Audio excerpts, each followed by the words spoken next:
আসলাম এই যে Sherebangla drop test দিতে। ঠিক আছে? লাইসেন্সের জন্য আসলাম। কিন্তু করতে পারলাম না।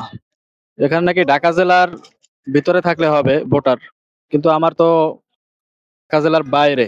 National institute of laboratories medicine centre. ঠিক আছে? আসলাম সকালে। তো ড্রপ টেস্ট বাংলাদেশে ড্রাইভিং লাইসেন্স করতে অবশ্যই ড্রপ টেস্ট দিতে হয়। ড্রপ টেস্ট কিসের জন্য? সেটা হলো কোনো মদ পান বা কোনো মাদক দ্রব্য পান করে কিনা। এটা খুব ভালো জিনিস যে একজন ড্রাইভার সে যদি মাদক পান করে, হ্যাঁ? তাহলে সে গাড়ি চালাতে পারে না। এজন্য আমাদের দেশে অধিক পরিমাণে অ্যাক্সিডেন্ট হয়। এটা খুব ভালো জিনিস। কিন্তু যখন ড্রপ টেস্টটা আমরা দিতে যাই, তখন দেখা যাচ্ছে সেখানে আ জিজ্ঞেস করলাম যে আমি তো আসছি ড্রপ টেস্ট দেওয়ার জন্য। তো ড্রপ টেস্ট দেওয়ার জন্য আসছি, তাহলে আমার কাগজপাতি দেখলো। ন্যাশনাল আইডি কার্ডে দেখলো যে আমার হোম ডিস্ট্রিক্ট হইছে সেই বরগুনায়। তাহলে হোম ডিস্ট্রিক্ট বরগুনা এখানে হবে না। কেন হবে না? বলল যে এটা আমাদের আ ঢাকা জেলার ভিতরে যদি থাকে তাহলে হবে। তাহলে আমি বললাম যে ঠিক আছে, তাহলে আমার তো বিআরটি অফিস ঢাকায়। তাহলে হবে না কেন? বিআরটি অফিস যদি ঢাকায় থাকে আর আমার home district voter ID card হইলো হোম ডিস্ট্রিক্টে, তাহলে আমি হোম ডিস্ট্রিক্টে কিভাবে আমি ড্রপ টেস্ট করাবো? এটা একটা ইম্পসিবল বিষয় না? এটা কোনো লজিক আছে? অবশেষে তারপরে আমি গেলাম, তাহলে ঠিক আছে আপনাদের অফিসিয়ালি নোটিশ আছে কোনো এরকমের? বলল, "হ্যাঁ, আছে। আপনি আসেন।" আমার সাথে এক মিনিট মোটামুটি একটু তর্কও করছে। বলল, "আছে।" পরে নোটিশটা দেখাইলো, "এই যে দেখেন নোটিশটা।" নোটিশটা আমি পড়লাম, কিন্তু নোটিশের নিচে যে আপনার নামের পিছনে কর্তৃপক্ষের পক্ষ থেকে একটা সাইন থাকবে, সেই সাইন নাই। বললাম, "সাইন কোথায়?" বলল, "সাইন নাই, সাইন দেওয়ার ইয়ে নাই।" অবশেষে গেলাম সেই মেডিকেলের প্রশাসনিক ভবনে, যেটা ৪ তলায় ছিল। ৪ তলায় সেখানে গিয়ে এক লোককে দেখলাম। আ উনি হয়তো অ্যাসিস্ট্যান্ট। তো জিজ্ঞেস করলাম যে, "এই যে নোটিশটা দেওয়া হয়েছে, এই নোটিশটা কোত্থেকে আসছে?"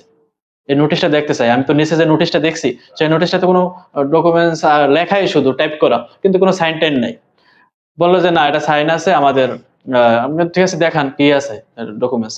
বলল যে, দেখেন।" পরে WhatsApp থেকে উনি দেখাইলো একটা নোটিশ।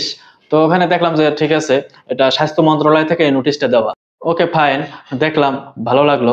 ঠিক আছে। তো তার মানে বুঝলাম যে ঠিক আছে, এদের নোটিশ ঠিক। এখন কথা হচ্ছে নোটিশ তাদের যদি ঠিক থাকে, ঠিক আছে, এটা দেখলাম।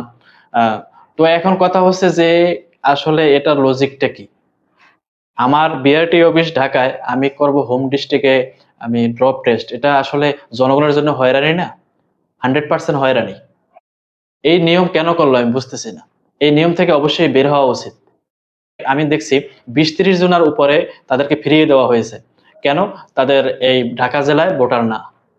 একটা পাসপোর্ট করতে গেলে সেখানে আ তাদের হোম ডিস্ট্রিক্টে করতে হবে। এটা ঠিক আছে, রাইট আছে। কারণ এখন বর্তমানে পাসপোর্ট করতে গেলে ভেরিফিকেশন প্রয়োজন হয় না। তাহলে ভেরিফিকেশন যদি প্রয়োজন না হয়, তাহলে সেখানে আ অবশ্যই তার হোম ডিস্ট্রিক্টে আ যাওয়া উচিত।